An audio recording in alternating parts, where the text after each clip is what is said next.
اللهم صل على سيدنا محمد وعلى آل محمد كما صليت على إبراهيم وعلى آل إبراهيم إنك حميد مجيد. اللهم بارك على محمد وعلى آل محمد كما باركت على إبراهيم وعلى آل إبراهيم إنك حميد مجيد. مفید باتیں قرآن پاک کے حوالے سے. قرآن پاک فرماتا ہے، حکم ہے قرآن کا، لا یمسہ الا المطہرون،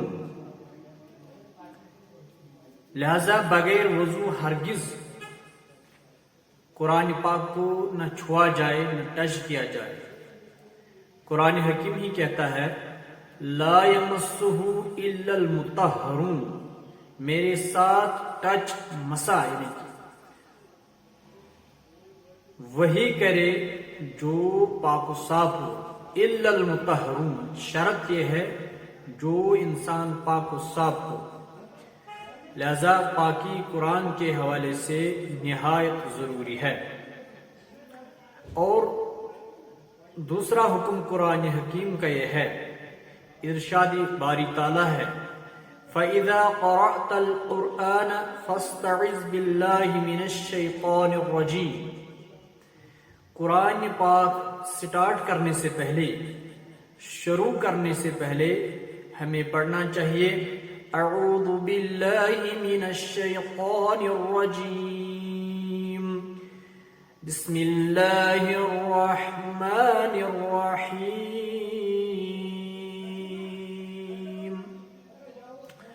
رسول اللہ صلی اللہ تعالی علیہ وسلم کا فرمان ہے، خیرکم من تعلم القرآن وعلمہ، آپ میں سے بہتر وہ ہے جس کو محمد رسول اللہ صلی اللہ تعالی علیہ وسلم بہتر قرار دے. خیرکم من تعلم القرآن وعلمہ، خیرکم من تعلم القرآن وعلمہ، جو خود قرآن پڑھے اور دوسروں کو پڑھائے. لہذا اس نوعیت سے قرآن کہ ہر حرف کو پاک اور صاف طریقے سے تجوید کے ساتھ عمدہ قرات کے ساتھ پڑھنا چاہیے. اس کے عوض اللہ رب العزت ہماری اس کشتی کو بھی پار لگا دے گا، اور آنے والے جو ہمارے فیوچر کے منازل ہے وہ بھی انشاءاللہ المستعان اللہ تعالی پار لگا دے گا. وما علینا الا البلاغ.